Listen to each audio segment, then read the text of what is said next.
The screams of the auctioneer's voice sliced through the humid Arkansas air like a knife as Lily Greene clutched her younger sister's trembling hand. "Last chance to bid on this fine young woman. Do I hear $50 for this healthy specimen?" The wooden auction block beneath Lily's bare feet felt rough and alien. Nothing like the soft earth of the plantation where she and her sister had worked since childhood. It was 1858, and the sisters' world was collapsing as they stood displayed before a crowd of strangers with cold, calculating eyes. "Sold. To the gentleman in the back for $45.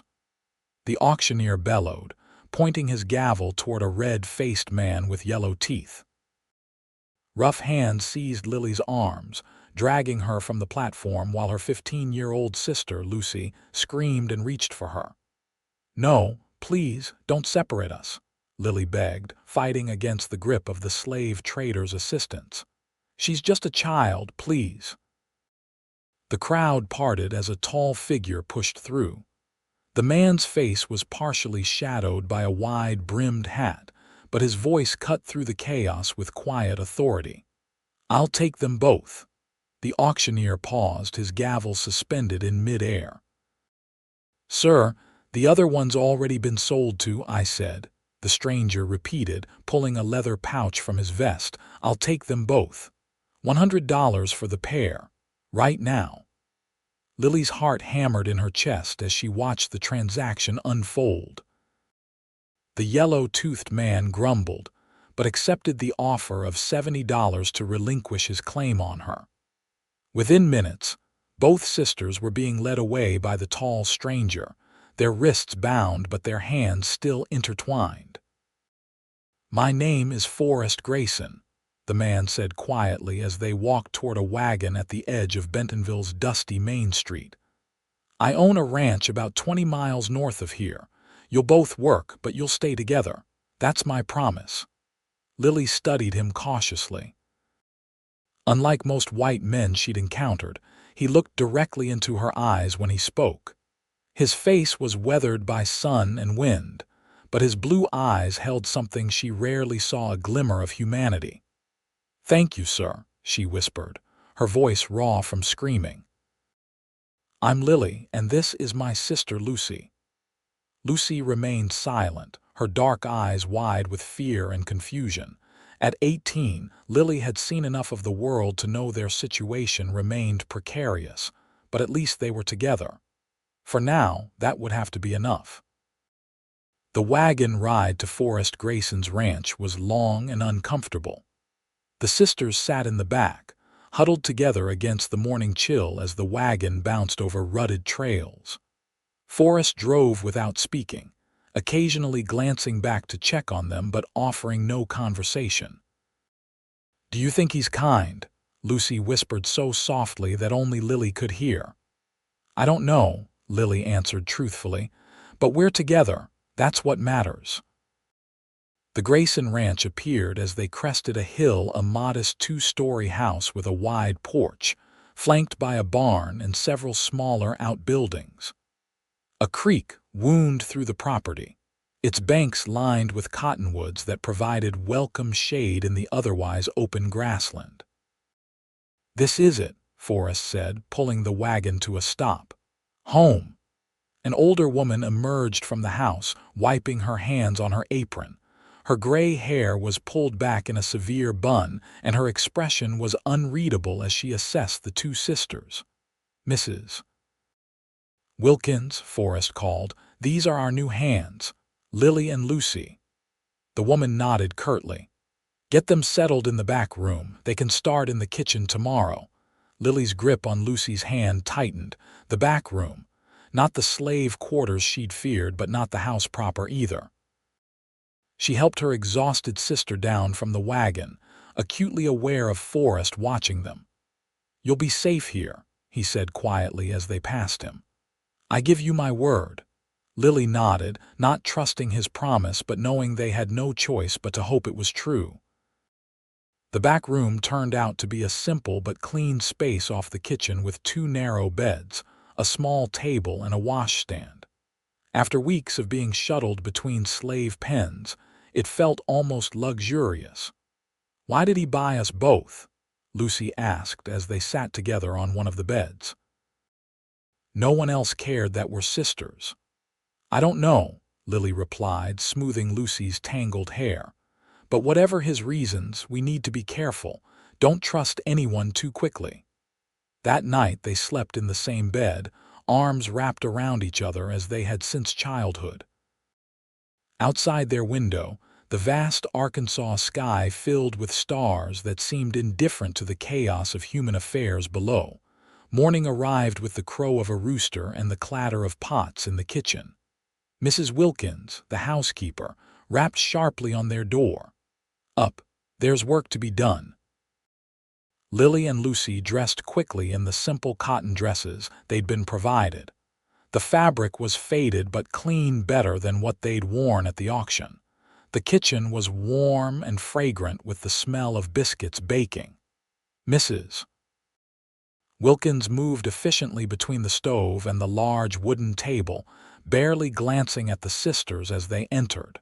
"Lucy, you'll help me here. Lily, Mr. Grayson wants you to take breakfast to him in the study. Tray's there." She pointed to a laden tray on the sideboard. Lily hesitated, not wanting to leave Lucy alone. "Go on," Mrs. Wilkins said impatiently. "Your sister will be fine with me." Lifting the heavy tray, Lily followed Mrs. Wilkins' directions through the house to the study. She found Forrest Grayson seated behind a large oak desk, reviewing papers by lamplight despite the morning sun streaming through the windows. "Your breakfast, Mr. Grayson," she said, keeping her eyes lowered as she'd been taught. "Thank you, Lily." He gestured to a small table near the window. "Set it there, please." She complied, then stood waiting for further instructions. "Sit down," he said, surprising her. When she hesitated, he added, "Please, I'd like to speak with you." Cautiously, Lily perched on the edge of a chair opposite the desk. Her heart raced. In her experience, when white men wanted to speak with a young enslaved woman, their intentions were rarely honorable. "I want to explain something," Forrest began, setting aside his papers. "You and your sister aren't slaves here." Lily's head snapped up, her eyes meeting his in disbelief.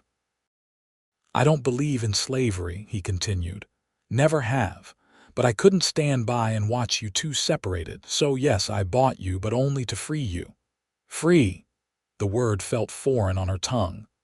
"Arkansas law makes it difficult, but I have contacts. I'm working on your papers. Until then, you'll be paid for your work here. It's not much, but it's yours to keep or use to move on when you're ready." Lily's mind reeled. "Why would you do this for strangers?" Forrest's expression darkened. "Because I've seen what slavery does, to both the enslaved and the enslavers. It corrupts everything it touches."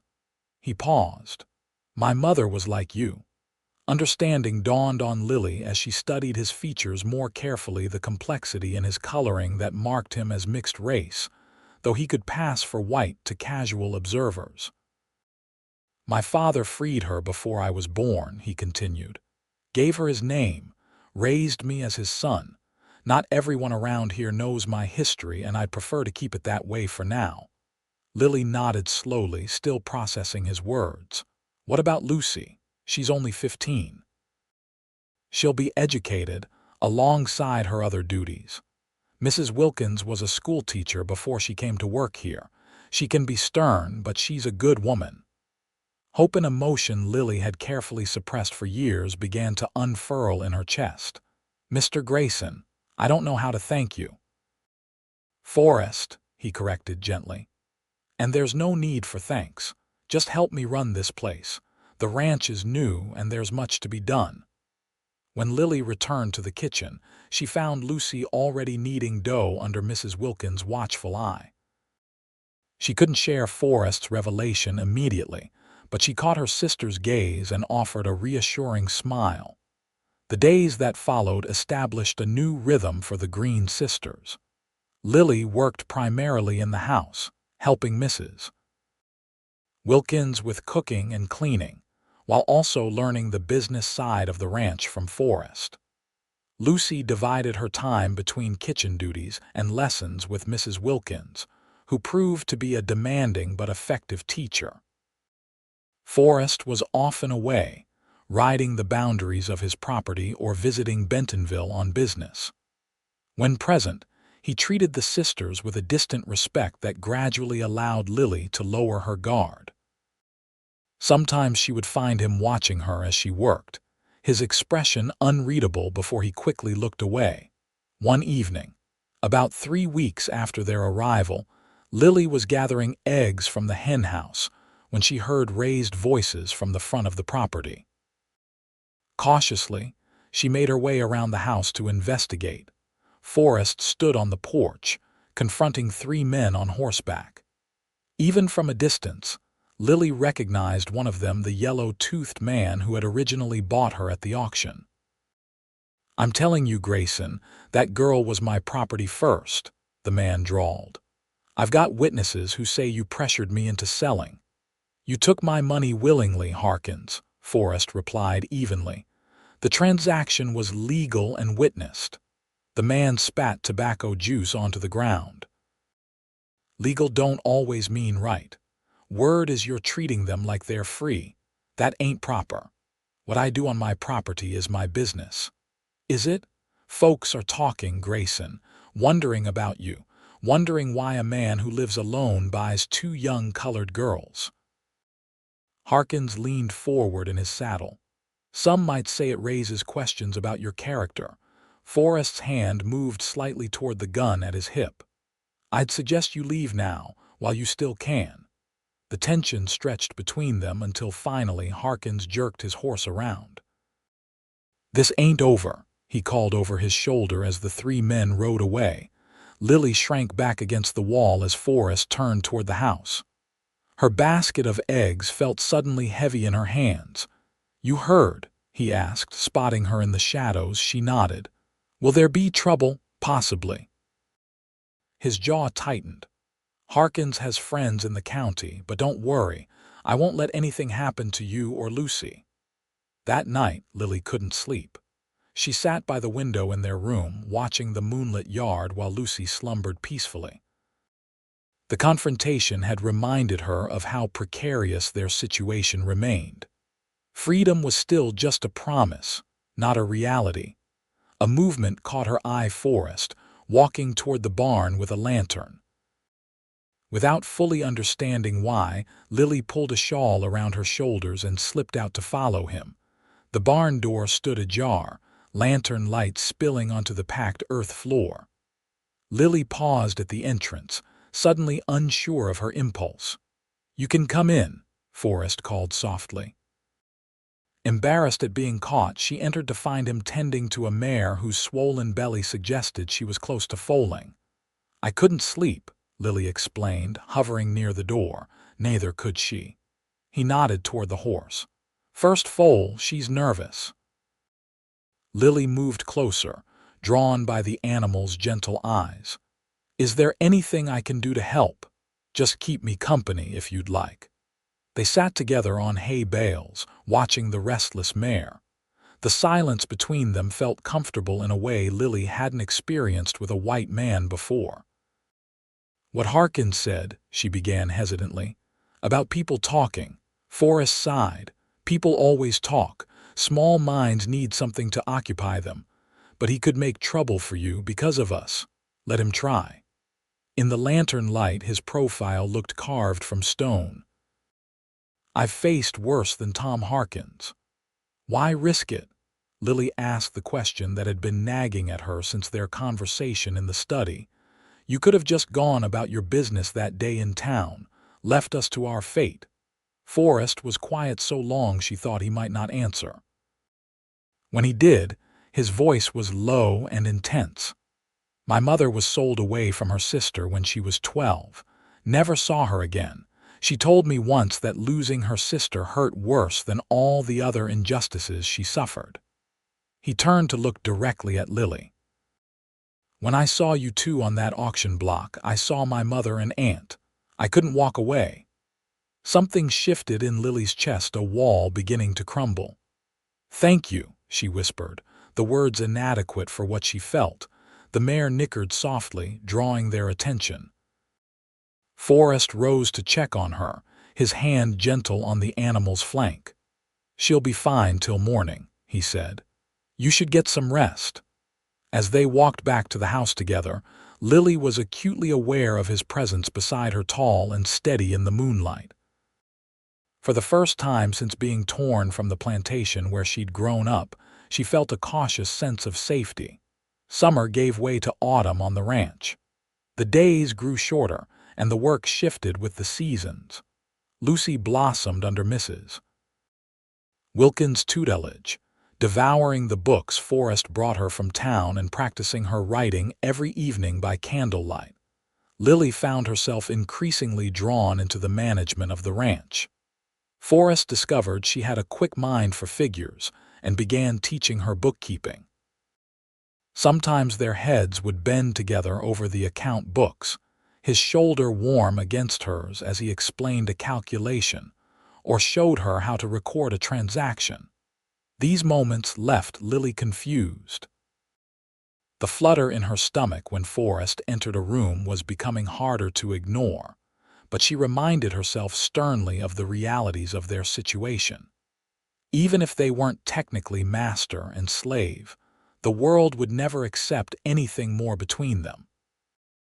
In late September, Forrest returned from Bentonville with supplies and news. He found Lily in the garden, harvesting the last of the summer vegetables. "I've received word from a lawyer in Little Rock," he said without preamble. "Your papers are being processed. By Christmas, you'll both have documentation of your free status." Lily straightened, a tomato forgotten in her hand. "Truly?" His smile transformed his usually serious face. "Truly," she laughed, the sound surprising them both. It had been so long since she'd felt pure joy. "We should tell Lucy right away," she said, gathering her basket. "There's something else." Forrest's expression sobered. "Tom Harkins has been talking to the sheriff, making accusations about slave stealing and other nonsense. Can he cause real trouble, possibly? The law is complicated about these matters, especially with slavery supporters gaining power. But my lawyer is confident we're on solid ground." That evening, they celebrated the news of the pending Freedom Papers with a special dinner. Even Mrs. Wilkins unbent enough to produce a berry pie for dessert. Lucy chattered excitedly about all she would do as a free woman, while Lily found herself watching Forrest across the table, wondering what freedom would mean for her feelings toward him. As October arrived with its crisp air and vibrant foliage, tensions in the broader world intruded on their peaceful routine. News from the east told of increasing division between North and South. In Bentonville, opinions hardened, and longtime neighbors found themselves on opposite sides of a widening political gulf. Forrest began carrying his gun more visibly when he rode into town. He spoke less about politics at home, but Lily could see the worry lines deepening around his eyes. One night, she overheard him and Mrs. Wilkins discussing the possibility of moving the ranch operation north if tensions continued to escalate. On a bright Tuesday morning, Lily was hanging laundry when she spotted riders approaching, at least 6 men, with Tom Harkins at their lead. She dropped the wet sheet she was holding and ran to the house. "Forrest, riders coming. Harkins is with them." He was at the window in an instant, assessing the situation. "Get Lucy and Mrs. Wilkins to the root cellar. Stay there until I come for you. What about you? I'll handle this." He checked his revolver, then tucked it into his belt. "Go now, Lily." She hesitated, fear gripping her heart. "Be careful." Their eyes met, and something passed between them, something neither had dared acknowledge before. Then he nodded, and she hurried to gather the others. From the tiny window of the root cellar, Lily could see Forrest standing on the porch as the riders arrived. The conversation was too distant to hear, but the aggressive posture of the men was clear. When Harkins dismounted and advanced on Forrest, Lily's hands clenched into fists. "What's happening?" Lucy whispered beside her. "I'm not sure," Lily answered, straining to see. The situation escalated quickly. Harkins shoved Forrest, who stood his ground without retaliating. Another man joined Harkins, gesturing wildly. Then suddenly, Harkins drew his gun. Lily gasped as the shot rang out, but it was Harkins who fell, clutching his shoulder. Forrest stood with his own gun drawn, smoke curling from the barrel. The other men froze, clearly not having expected such quick reflexes. Words were exchanged, and gradually the tension seemed to dissipate. Two men helped Harkins back onto his horse, and slowly the group retreated down the drive. When Forrest finally came to the root cellar, his face was grim but determined. "Pack what you can," he told them. "We're leaving tonight." "Leaving?" Lucy's voice quavered. "But where will we go?" "North," Forrest said. "I have connections in Kansas. We'll start fresh there, all of us." Lily asked quietly. His eyes found hers. "All of us, if you're willing." That night, under cover of darkness, they loaded 2 wagons with essential supplies and personal belongings. Forrest had planned for this contingency, with money and documents hidden in a false bottom of his desk drawer. As the ranch house disappeared into the darkness behind them, Lily felt a complicated mix of emotions. There was fear of the unknown journey ahead, sadness at leaving the place that had briefly been home, but also a growing excitement at the prospect of true freedom in a place where they might build new lives. Forrest drove the lead wagon with Lily beside him, while Mrs. Wilkins and Lucy followed in the second. The older woman had surprised them all by insisting on coming along, declaring that she was too old to start over with new employers who probably couldn't read as well as Lucy. "Will they follow us?" Lily asked as they crossed a small stream, the water glimmering silver in the moonlight. "Not tonight. Harkins' wound will need tending," Forrest replied. "By the time they realize we've gone, we'll have a good head start." They traveled through the night and into the next day, stopping only briefly to rest the horses. The country grew wilder as they pushed north, leaving the settled areas of Arkansas behind. On the third night, they made camp in a sheltered valley beside a clear stream. Mrs. Wilkins and Lucy set up a cooking fire while Forrest tended to the horses. Lily found him there, brushing down the tired animals with methodical care. "You've given up everything," she said softly. "Your ranch, your position." "Why?" he continued, brushing for a moment before answering. "The ranch was just land and buildings. They can be replaced." He turned to face her. "Some things can't." "Like what?" "Like knowing I did what was right. Like keeping my promise to you and Lucy." He paused, then added more quietly, "Like the way I feel when you smile." Lily's heart skipped. "Forrest, you don't have to say anything," he interrupted. "I know it's complicated, our situations, our histories, the world we live in." He set down the brush and took a step toward her. "But I want you to know that when we reach Kansas, you'll be truly free, free to stay or go. Free to choose your own path. And if my path leads toward you—" The words escaped before she could stop them. In the fading light, his expression softened. "Then I would be the luckiest man alive." They stood there, separated by inches and a world of social boundaries, until Mrs. Wilkins called that supper was ready. The journey to Kansas took nearly 2 weeks, slowed by rainstorms and the need to avoid main roads where questions might be asked.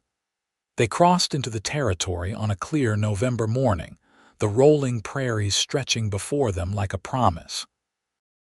Lawrence, Kansas was a growing town with strong abolitionist sympathies. Forrest's contact there, a former business partner named Daniel Harrington, welcomed them warmly and helped them secure temporary lodgings while they looked for property to purchase. The territory's on fire politically. Daniel warned them over dinner that first night.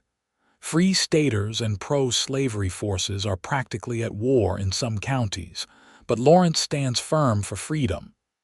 That's why we're here, Forrest replied. To stand with those who believe all people deserve liberty. In their rented rooms above a dry goods store, Lily and Lucy marveled at their new circumstances. For the first time, they could walk the streets without papers or permission.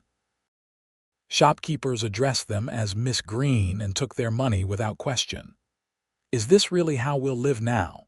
Lucy asked, twirling in her new dress, the first they'd purchased with their own saved wages. "It seems so," Lily replied, watching her sister's joy with a full heart. Within a month, Forrest had purchased a modest property on the outskirts of town, 40 acres with a small house that needed work but had good bones. Mrs. Wilkins declared the kitchen passable with improvements and immediately began organizing repairs. As Christmas approached, Lily found herself settling into a new role that was neither servant nor employee, but something closer to partner.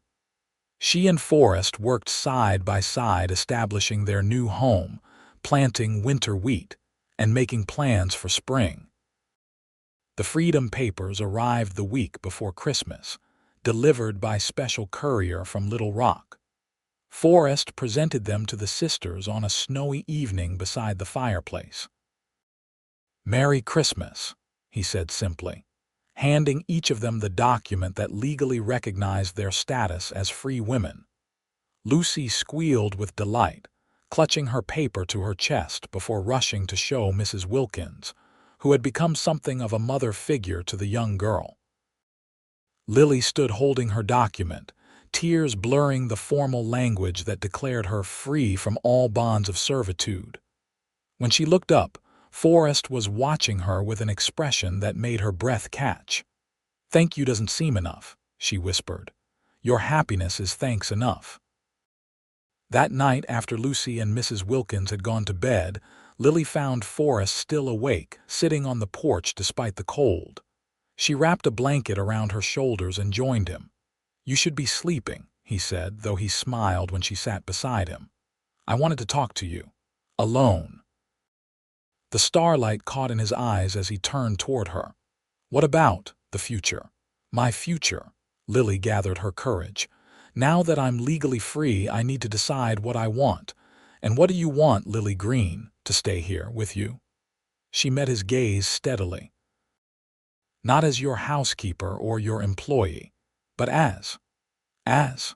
His voice was barely audible. "As the woman who loves you." The words hung in the frigid air between them. Forrest remained so still that for a moment Lily feared she had misread everything between them. Then slowly, giving her time to withdraw if she wished, he reached for her hand. "I've loved you since that first night in the barn," he admitted. "But I couldn't say it, couldn't act on it, not until you were truly free to choose or reject me without fear or obligation." "And now I am free," she said, her fingers intertwining with his. "And I choose you." Their first kiss was gentle, a tentative exploration that quickly deepened into something more urgent. When they finally pulled apart, both were breathless. "Marry me," Forrest said, still holding her close. "Not today or tomorrow, but when you're ready, when you're certain." Lily smiled, feeling truly joyful for the first time in memory. "I'm certain now, but yes, we can wait. We have time." Spring arrived in Kansas with green fields and political unrest. The territory simmered with tension as pro-slavery and free state factions clashed over the future of Kansas. In Lawrence, the community remained predominantly abolitionist, but vigilance was necessary. Despite the uncertain times, life on the Grayson farm flourished. Lucy, now 16, attended the local school and showed remarkable aptitude for mathematics. Mrs. Wilkins had taken up teaching again, holding classes for neighboring children 3 days a week. Lily and Forrest planned their wedding for May, when the wildflowers would carpet the prairie. Their relationship raised eyebrows among some in Lawrence, but the progressive community largely accepted them, particularly as Forrest was open about his own mixed ancestry. One warm April afternoon, Lily was in town purchasing supplies when she noticed a familiar figure across the street. Her blood ran cold as she recognized Tom Harkins, his right arm still held stiffly from Forrest's bullet months before. He hadn't spotted her yet, but his presence in Lawrence couldn't be coincidence. Abandoning her shopping, Lily hurried to find Daniel Harrington at his office. "Harkins is here," she explained breathlessly. "The man who caused us to flee Arkansas." Daniel immediately sent a runner to warn Forrest while he accompanied Lily back to the farm. They arrived to find Forrest already preparing defenses, having received word from a neighbor who had noticed strangers asking questions about the rancher with the colored wife. "They won't take us by surprise this time," Forrest said grimly, checking his rifle. "Daniel, can you get Lucy and Mrs. Wilkins to your house in town?" "Of course." "No," Lucy protested when told of the plan. "I won't leave you and Lily to face them alone." "Lucy," Lily took her sister's hands, "you've come so far. Your education, your future, that's what we've fought for. Please go with Daniel and Mrs. Wilkins." The younger Greene finally agreed, though reluctantly. As the wagon carrying them disappeared down the road, Forrest turned to Lily. "You should go with them," he said softly. She shook her head. "My place is here, with you." They fortified the house as best they could, then settled in to wait. Darkness fell without incident, but neither of them relaxed their vigilance. They took turns watching while the other rested, though sleep proved elusive. Dawn was breaking when Lily, keeping watch at an upstairs window, spotted movement at the edge of their property. "Forrest," she called softly. "They're here." He joined her at the window, counting at least 5 men approaching cautiously through the wheat field. "More than I expected," he murmured. "What do we do?" "Wait for them to make the first move. We're defending our home that gives us the legal advantage." The men spread out, surrounding the house at a distance. Harkins was clearly identifiable, directing the others with gestures. They seemed to be waiting for something or someone. Their answer came with the sound of approaching horses. A larger group of riders appeared on the road, but rather than reinforcements for Harkins, it was a posse led by the Lawrence sheriff, with Daniel Harrington among them. "Looks like the cavalry has arrived," Forrest said with relief. The confrontation was brief but intense. Harkins and his men, finding themselves outmaneuvered and outnumbered, attempted to flee but were quickly surrounded. Lily watched from the window as the sheriff arrested them, citing charges of trespassing and conspiracy. "Daniel must have alerted the sheriff as soon as he returned to town," Forrest said, lowering his rifle. "Remind me to thank him properly." When the sheriff approached the house, Forrest met him on the porch while Lily stood in the doorway. "Mr. Grayson," the lawman said, tipping his hat. Mr. Harrington explained the situation. "These men will be held until their hearing, but I should warn you they're claiming you stole slaves from Arkansas." "I have legal documentation freeing both Miss Greene and her sister," Forrest replied calmly. "And as you can see, they are here of their own free will." The sheriff glanced at Lily, who stepped forward. "I am a free woman," she stated clearly, "and I choose to be here." With Harkins and his men in custody, the immediate danger passed.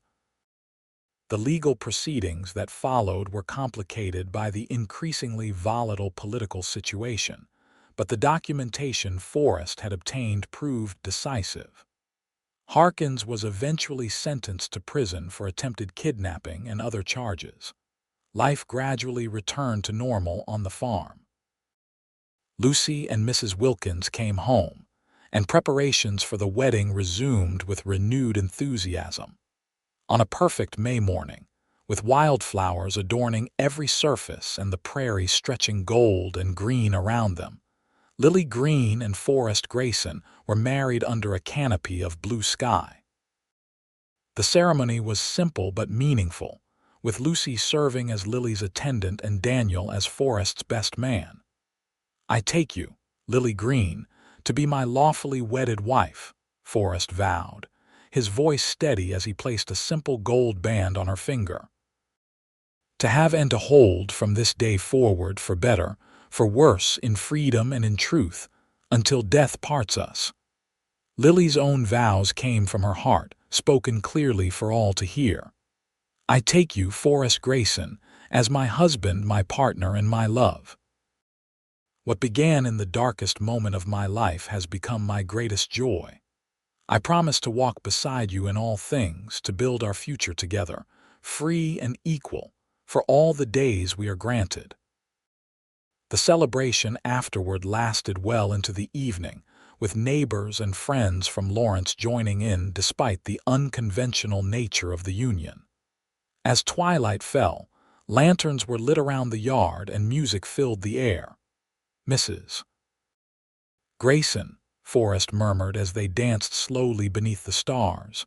"How does it feel?" "Wonderful," Lily replied, leaning into his embrace. "But strange, too. I never imagined this life was possible. Nor did I." He brushed his lips against her forehead. "But here we are."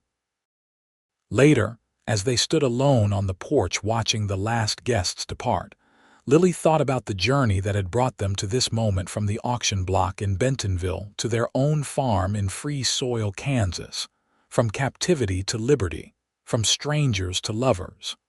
"What are you thinking?" Forrest asked, his arm around her waist. "That sometimes the worst moments can lead to the best ones," she replied. "If I hadn't been on that auction block that day, we might never have found each other," he finished. As the years passed, the Grayson farm prospered. Lucy completed her education and began teaching alongside Mrs. Wilkins, showing a particular talent for inspiring young minds.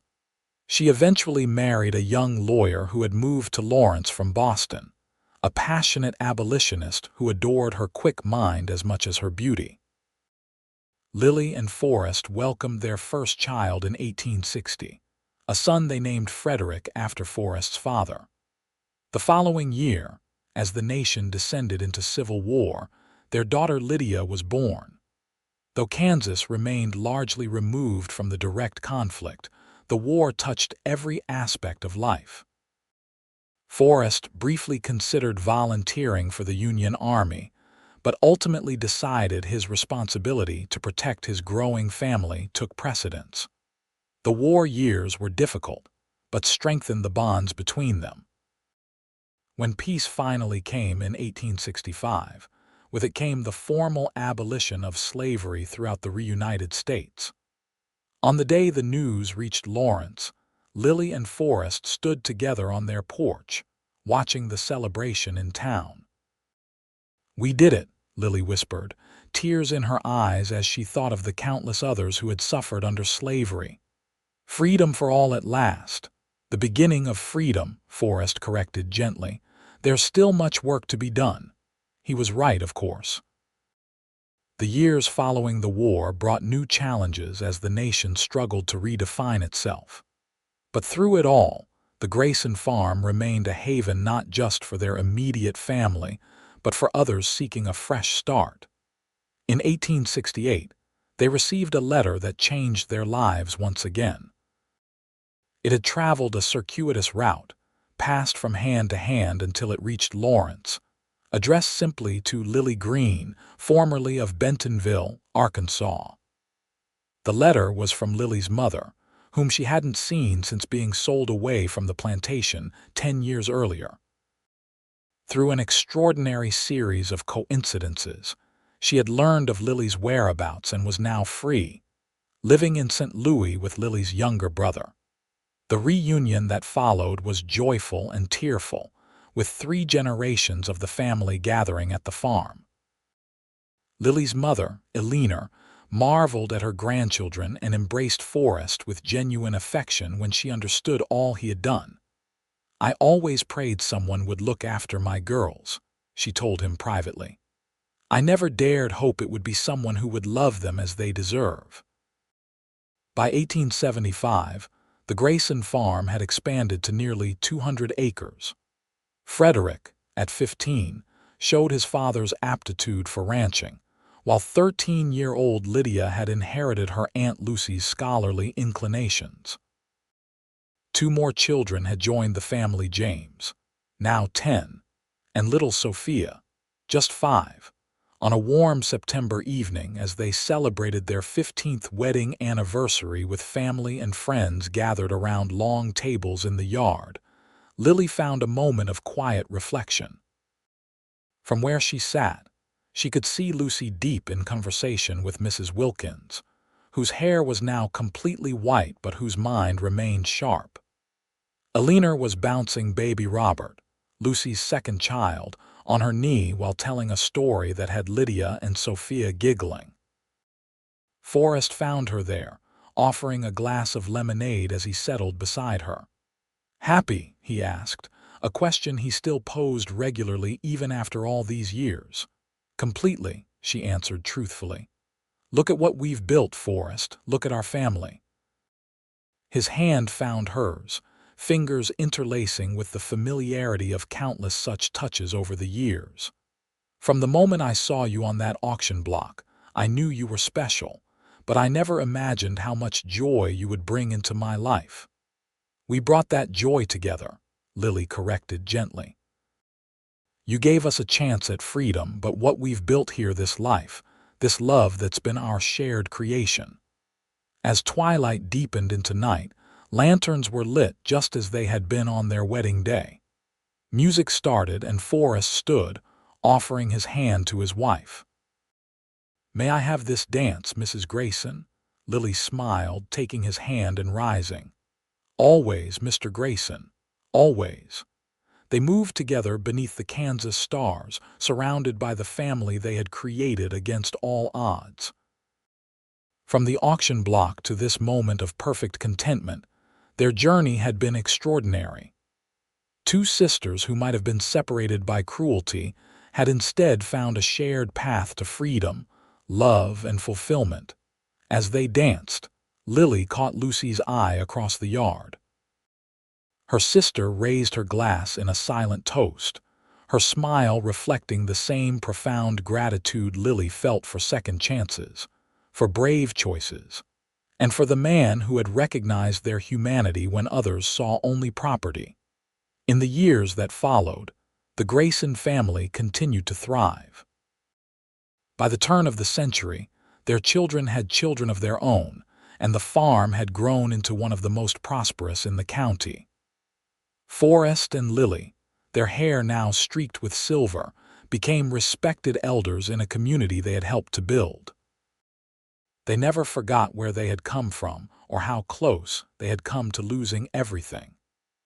Each year on the anniversary of that fateful auction in Bentonville, they made a donation to educational funds for formerly enslaved people, ensuring that freedom would be meaningful for generations to come. On warm evenings, they still sat together on the porch Forrest had built with his own hands, watching the sunset paint the Kansas sky in shades of gold and crimson. Sometimes they spoke of the past, but more often they discussed the future, their grandchildren's prospects, the changing world around them, the hope that each generation would find more justice and acceptance than the last. "You ever regret it?"